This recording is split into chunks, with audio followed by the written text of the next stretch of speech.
누가복음 19장 1절부터 10절 본문을 통해 예수는 누구신가랍니다. 누가복음은 인간으로 오신 예수님을 강조합니다. 제가 지지난주에 마태복음 설교했죠. 지난주에 마가복음 설교했죠. 마태복음의 이 모션은 뭐였습니까? 이거였죠. 왕으로 오신 예수님. 마가복음의 모션은 무엇이었습니까? 두 손을 배꼽선하고 고개를 숙이는 것, 종으로 오신 예수님. 그래서 우리가 섬김에 대해서 배웠습니다.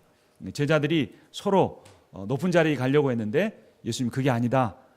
내가 너희를 구원하기 위하여 이 낮아졌 내 목숨을 대속물로 너에게 주어 섬기러 왔다. 이 말씀하셨습니다. 자, 오늘은 누가복음은 뭐냐면 두 손을 들어서 자기의 가슴을 가리키는 겁니다. 납니다. 내가 누굽니까? 인간이죠. 그래서 인간으로 오신 예수님에 대해서 누가복음은 말하고 있습니다. 왜 누가복음은 예수님의 여러 그 속성 중에 인간이신 부분을 강조했을까요? 그것은 이 누가복음을 받는 수신자들과 관련이 있습니다. 이 누가복음의 수신자는 1장 3절을 보면 이렇게 말합니다. 그 모든 일을 근원부터 자세히 미루어 살핀 나도 데오빌로 각하에게 차례대로 써보내는 것이 좋은 줄 알았노니 이는 각하가 알고 있는 바를 더 확실하게 하려 함이니라.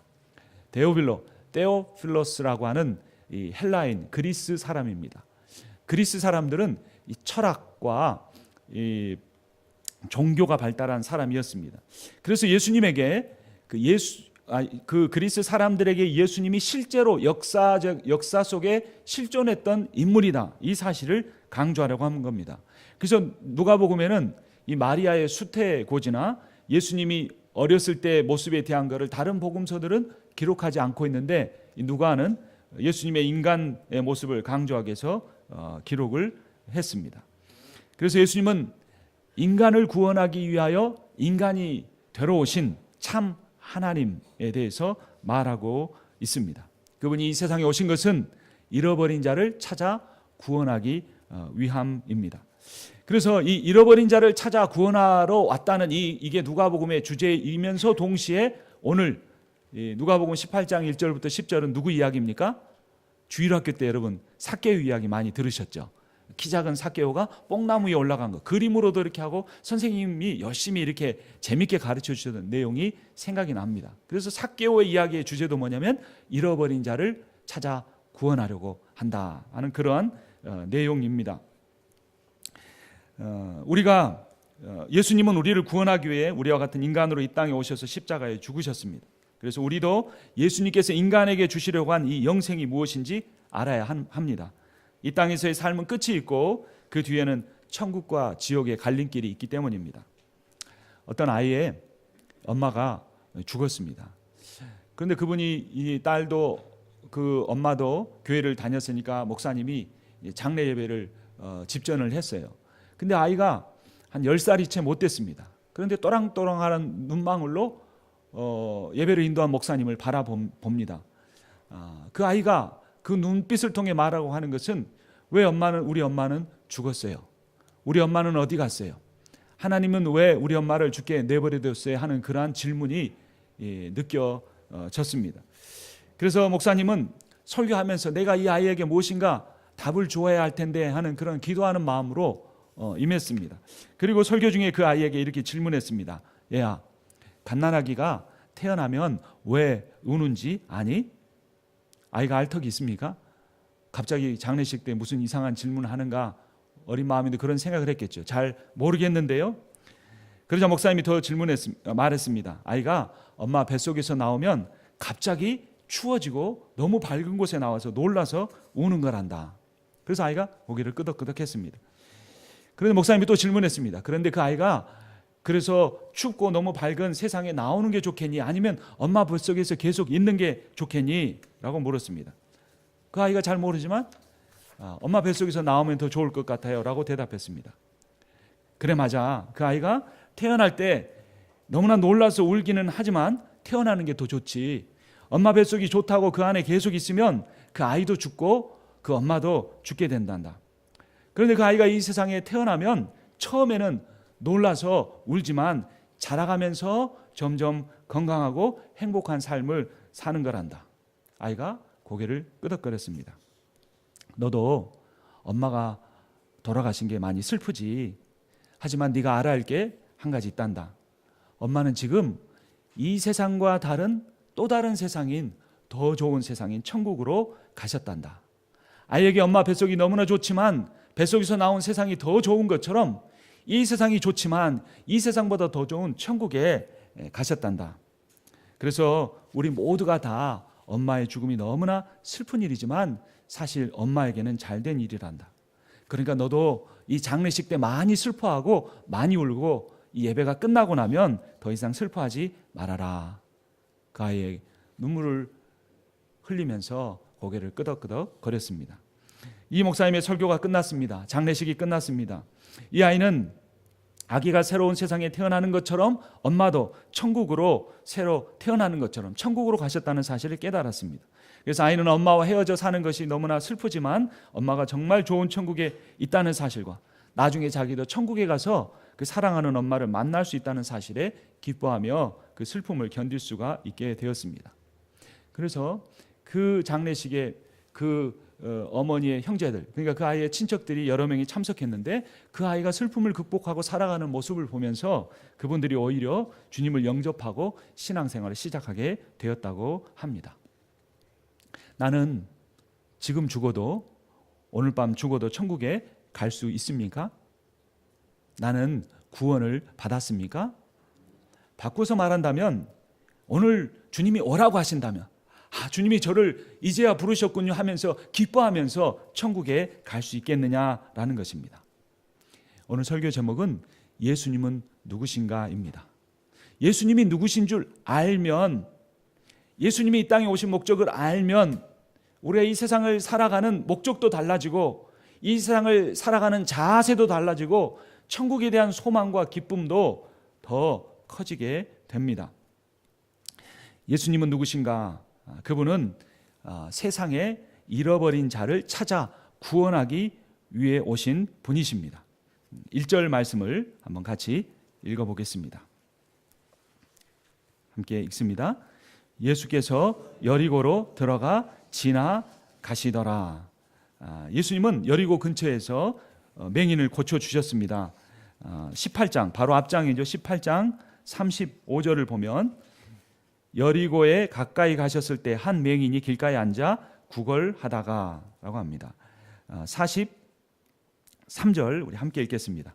곧 보게 되어 하나님께 영광을 돌리며 예수를 따르니 백성이 다 이를 보고 하나님을 찬양하니라. 큰 기적이 일어난 겁니다. 앞을 못 보던 사람이 보게 됐어요. 그러니까 사람들이 놀랐어요. 찬양했습니다. 그리고 예수님이 이제 여리고 근처에서 그 일을 행하셨기 때문에 많은 사람들이 예수님을 따라오고 있는 상황입니다. 그런데 이 여리고는 어떤 곳이냐면 광야의 파라다이스 같은 곳이었습니다. 시원한 오아시스가 있고 키가 높은 이 야자수가 늘어져 있었습니다. 여러분 발삼이라고 하는 고급 향료를 아십니까? 이 고급 향료가 이 여리고에서 많이 생산이 되었습니다. 그래서 그곳은 유대 지역의 플로리다의 마이애미 같은 휴양 도시였습니다. 부유한 도시였습니다. 근데 그 여리고에 삭개오라는 사람이 살고 있었습니다. 2절 함께 읽겠습니다. 삭개오라 이름하는 자가 있으니 세리장이요 또한 부자라. 그의 직업은 뭡니까? 세리였습니다. 세금 징수원입니다. 제 처남도 그 세무 공무원입니다. 요즘 공무원 되기 힘든데 아주 세무 공무원이라면 좋게 생각하겠죠. 그런데 예수님 당시에는 그렇지 않았습니다. 이 유대에 세 큰 세무서가 있었습니다. 가이사라 빌립보에, 가버나움에, 그리고 세 번째 여리고에 있었는데 여리고에 있는 세무서가 제일 컸습니다. 왜냐하면 여리고는 휴양지이기 때문에 많은 여행객들이 있었고 또 발삼 향료가 만들어지기 때문에 상인들이 오고 갔습니다. 그래서 제일 큰 세무서가 있었던 겁니다. 그런데 이 삭개오는 그냥 세리가 아니고 어떤 사람이라고 말합니까? 세리장입니다. 오늘날로 말하면 여리고 국세청장 정도 되는 겁니다. 그래서 당시에 세리들 중에는 유대인들이 있었지만 세리장은 다 로마 사람들이었습니다. 근데 유대인이었던 이 삭개오가 세리장, 국세청장이 됐다는 것은 그가 얼마나 세금을 악착같이 받아낸 사람이었는지, 그 일에 있어서 얼마나 유능한 사람이었는지를 알게 해줍니다. 그는 또 부자였다고 성경은 말합니다. 유대인들은 이 부자를 하나님의 복을 받은 사람이다 이렇게 생각했어요. 부자하면 질투하는 게 아니라 저 사람 하나님 앞에 바른 신앙 갖고 있어서 복 받았다 이렇게 생각했습니다. 하지만 삭개오는 부자이면서도 유대인들의 멸시를 받아야 했습니다. 왜냐하면 예수님 시대에 세리는 매국노였기 때문입니다. 세리는 로마 제국을 위해 자기 민족을 착취하는 매우 악한 일을 했습니다. 그러니까 이 로마 정부가 세금을 얼마를 걷어라 이렇게 정해주지 않습니다.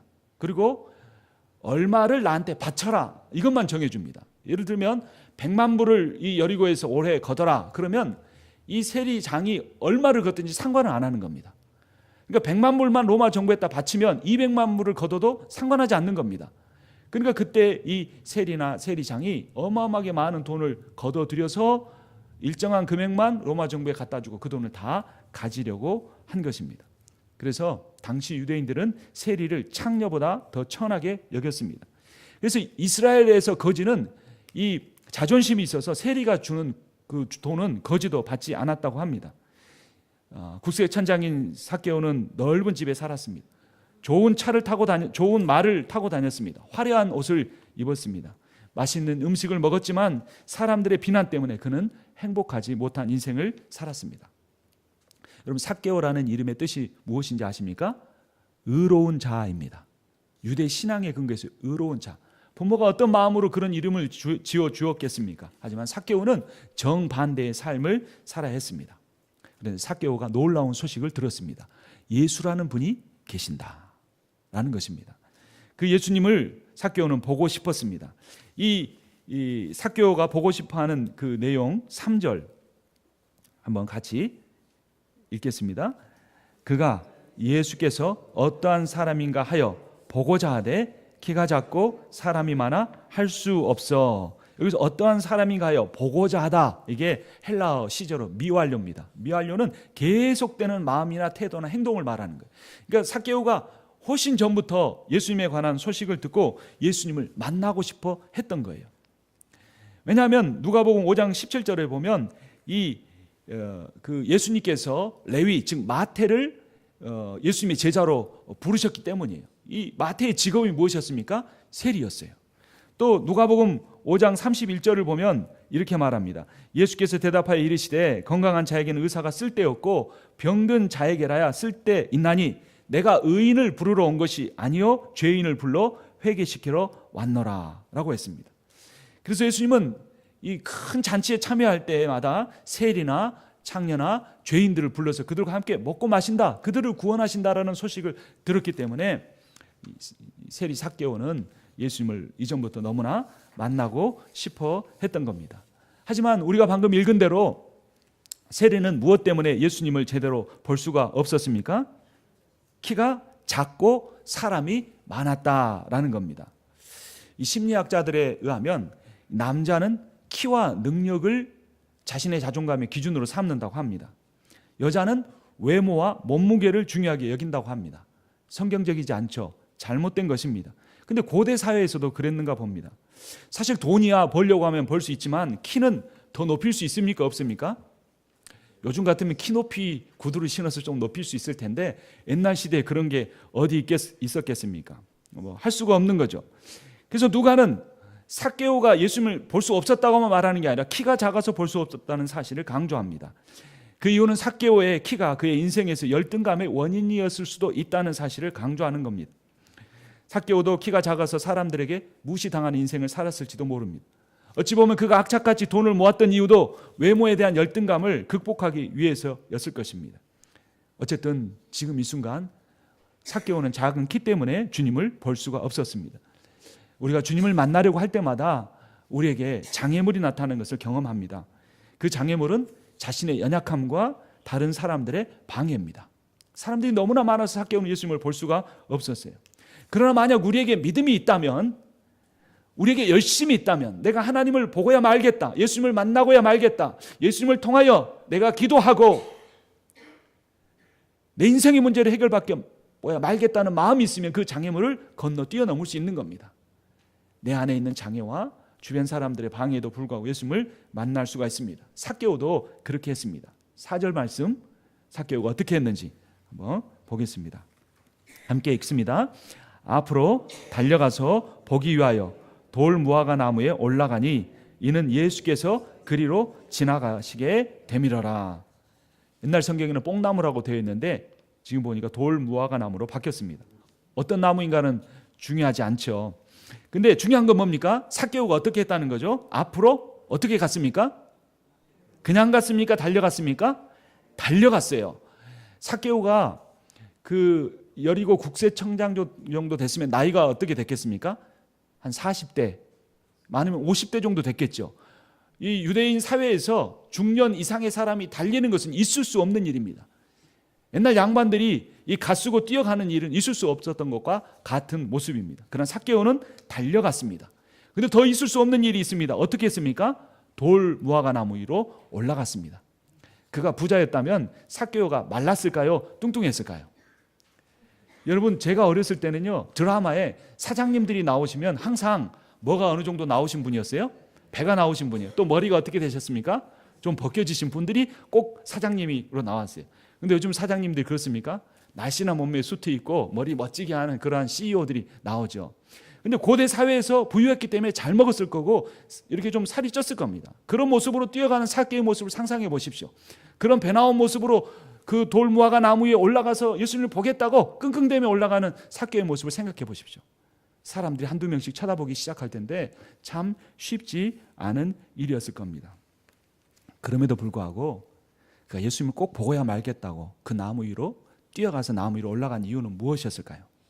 그의 마음속에 갈급함이 있었던 겁니다. 그의 안에 인생에 내가 돈도 모을 만큼 모았고 내가 힘도 가질 만큼 가졌는데 이게 내 인생의 전부는 아닐 것 같은데 이 삶에서 벗어날 수도 없고 사람들에게도 존경받지 못한 내 삶, 어떻게 하면 내 문제를 해결을 받을 수 있을까라는 너무나 그 갈급함이 그 안에 있었던 것입니다. 여러분, 여러분의 마음에 하나님을 향한 갈망과 목마름이 있으십니까? 성경은 마태복음 5장 6절에서 이렇게 말합니다. 의에 줄이고 목마른 자는 복이 있나니 그들이 배부를 것이며. 모델들에게 거식증이라고 하는 질병이 있다고 합니다. 그 날씬한 그 체형을 유지하고 싶은 그 마음이 강박관념이 돼서 음식을 보면 도저히 먹고 싶은 마음이 생기지 않는 거부하는 거식증이라는 겁니다. 그래서 음식을 앞에 두고도 먹고 싶은 생각이 안 드니까 먹을 수가 없는 거예요. 그래서 몸이 결국 말라가서 몸이 약해져서 죽기도 한다는 겁니다. 음식을 보고 먹고 싶은 마음이 배고플 때 한 끼만 굶어도 두 끼만 굶어도 그 음식을 향한 간절한 마음이 생기는 것처럼 우리가 하나님의 말씀을 읽지 않고 하나님 앞에 기도하지 않고 살아갈 때에는 내 안에 성령이 들어와 계시기 때문에 성령이 나를 위하여 말할 수 없는 탄식으로 기도하고 계시기 때문에 목마름이 생기고 배고픔이 생겨서 주님, 내가 너무나 영적으로 굶주려 있습니다. 내 마음이 너무나 허전합니다. 공허합니다. 이게 인생의 전부인가 하는 그런 회의가 듭니다. 하나님, 내 문제를 내가 해결할 수 없으니 하나님 해결하여 주시옵소서라는 그런 간절한 마음이 우리의 마음에 있어야 하는 것입니다. 드디어 예수님이 삭개오가 있는 나무 앞까지 왔습니다. 그러니까 삭개오가 어떻게 한 거죠? 예수님이 저만치 계시는데 예수님이 저 길로 하면 저 앞에 꼭 오실 거예요. 그래서 앞질러서 뛰어갔던 거예요. 삭개오의 예상은 빗나가지 않았고 예수님이 그 앞에 오셨습니다. 그런데 의외의 상황이 일어나고 맙니다. 어떤 일인지 19장 5절 말씀 함께 읽겠습니다.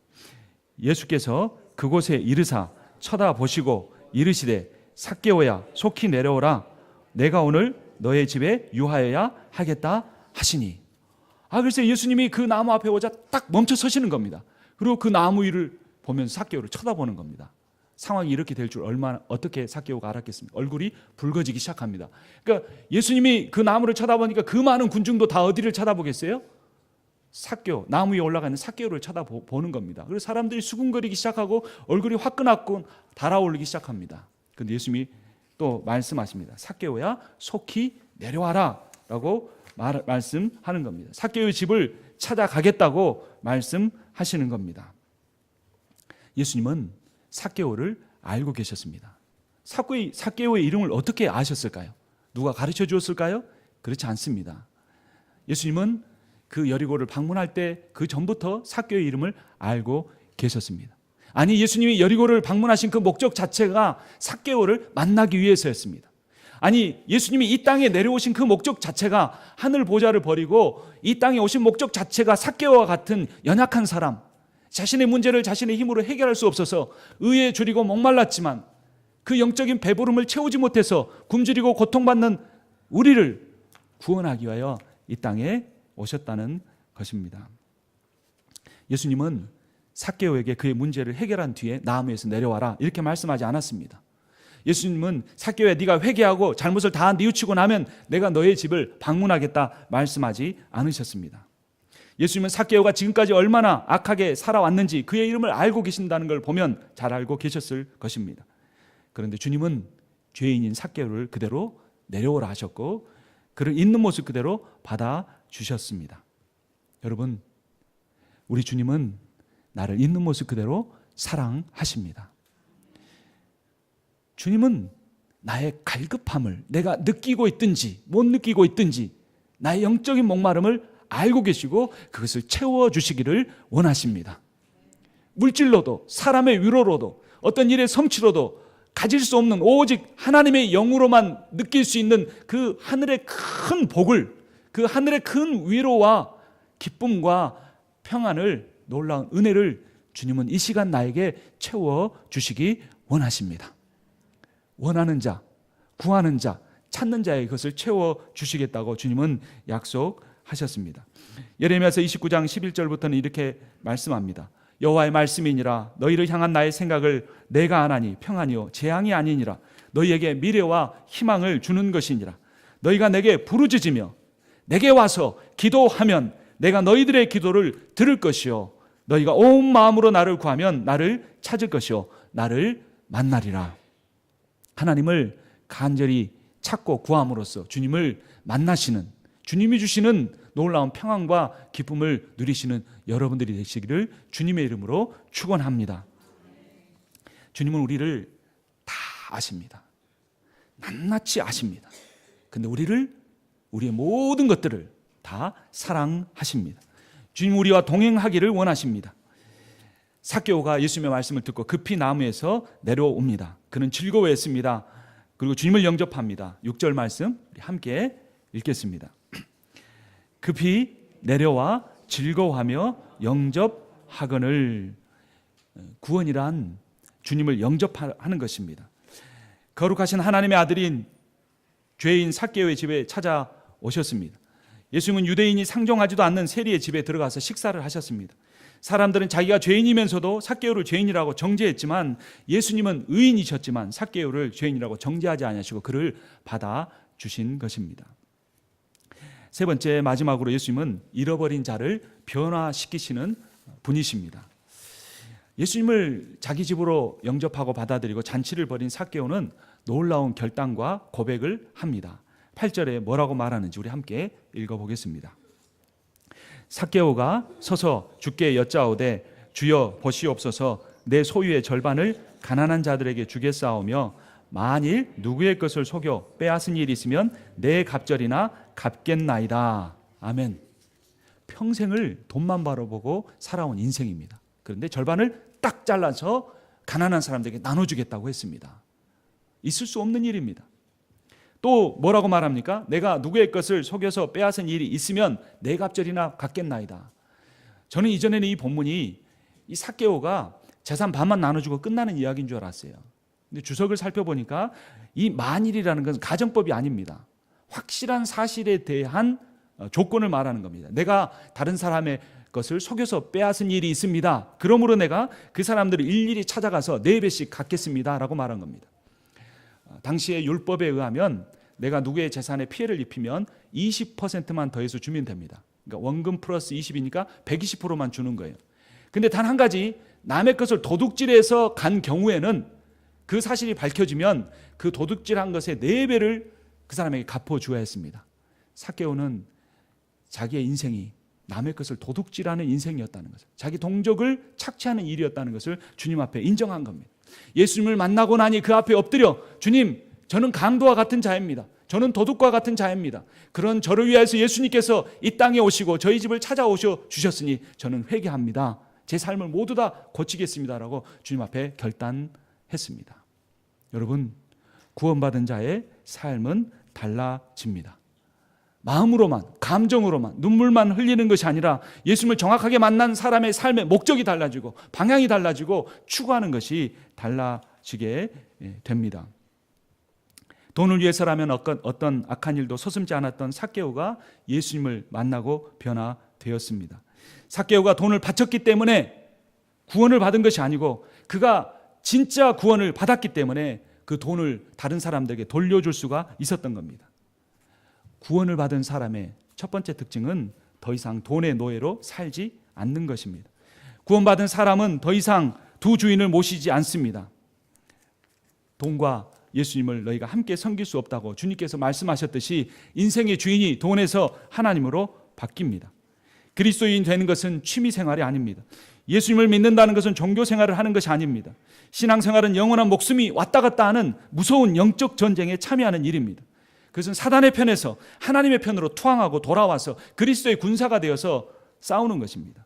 이 영적 전쟁터에서는 결코 적군의 편과 아군의 편을 왔다 갔다 할 수 없습니다. 삭개오는 이제까지 돈을 주인으로 모시고 살다가 자기 집에 찾아오신 예수님을 영접한 뒤에 그의 인생이 달라졌습니다. 예수님을 만나기 전부터 돈이 인생의 전부가 아니고 나를 행복하게 해줄 수 없다는 사실을 깨닫고 그러나 어떻게 해야 될지 알지 몰랐던 삭개오가 예수님을 만난 뒤에 진정한 용서와 구원과 그로 인한 기쁨이 무엇인지 알게 된 후에 돈만 아는 악한 죄인의 삶을 돈과 함께 버리고 곧바로 주님을 따르게 되었습니다. 누가복음 16장 13절은 앞에서 말씀드린 것처럼 이렇게 선언하고 있습니다. 집 하인이 두 주인을 섬길 수 없나니 혹 이를 미워하고 저를 사랑하거나 혹 이를 중히 여기고 저를 경히 여길 것임이니라. 너희는 하나님과 재물을 겸하여 섬길 수 없느니라. 나의 주인은 누구십니까? 구원은 주인이 바뀌는 것입니다. 예수님은 나의 구주가 되기 원하십니다. 예수님은 내 인생의 어느 한 부분이 아니라 전부가 되기를 원하십니다. 예수님은 기독교의 교주가 아니고 온 우주의 왕이십니다. 예수님은 내 종교 생활의 대상이 아니라 순종의 대상이십니다. 예수님은 그냥 좋은 분이 아니라 내 생명을 영원한 지옥불에서 건져내어서 나를 위하여 십자가에서 죽으신 만왕의 왕이십니다. 찬송가 288장은 이렇게 말합니다. 예수를 나의 구주 삼고 성령과 피로써 거듭나니 이 세상에서 내 영혼이 하늘의 영광 누리도다. 온전히 주께 맡긴 내 영 사랑의 음성을 듣는 중에 천사들 왕래하는 것과 하늘의 영광 보리로다. 주 안에 기쁨 누림으로 마음의 풍랑이 잔잔하니 세상과 나는 강고 덥고 구속한 주만 보이도다. 저는 이 찬송 중에 가장 마지막 부분이 언제나 제 마음을 울립니다. 세상과 나는 강고 덥고 구속한 주만 보이도다. 예수님께서 팔복의 마지막 마음이 청결한 자는 하나님을 볼 것이라 말씀하셨습니다. 삭개오가 예수님을 만났습니다. 예수님을 만나고 나니 마음이 깨끗해져 그가 이제까지 붙들고 살았던 돈을 내려놓고 그 돈의 억누름과 그 돈이 하는 그 정죄로부터 해방을 얻을 수 있었습니다. 여러분 어렸을 때 딱지치기 해본 적 있으십니까? 여자분들은 뭐 하셨나요? 뭐 삔 따먹기 이런 거 하셨나요? 학교 갔다 오면 가방 던져놓고 나가서 하루 종일 놀죠. 해가 뉘엿뉘엿지려고 하면 누구야 와서 밥 먹어라 엄마가 부르십니다.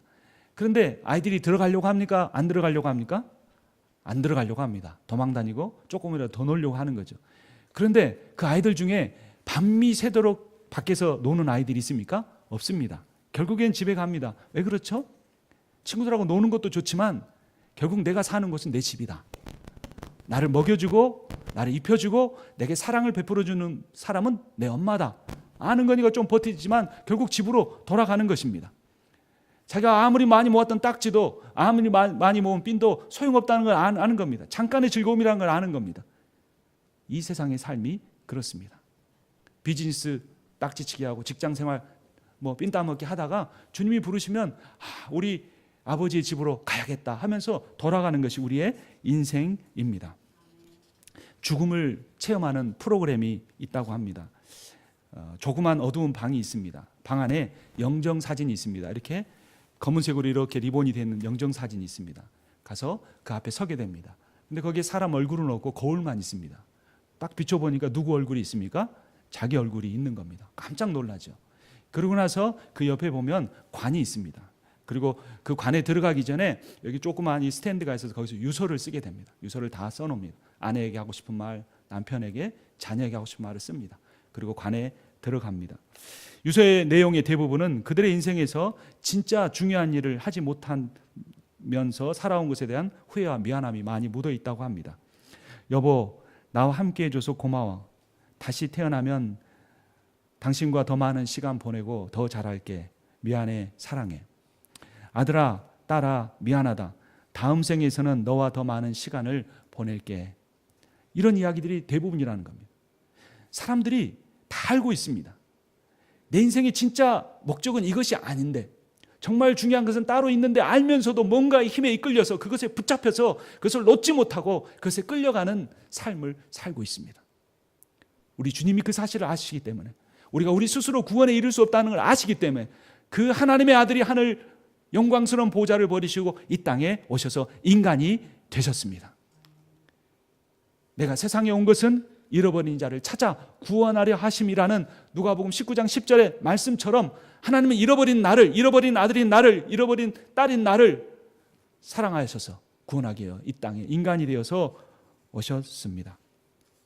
디모데전서 1장 14절 15절은 이렇게 말합니다.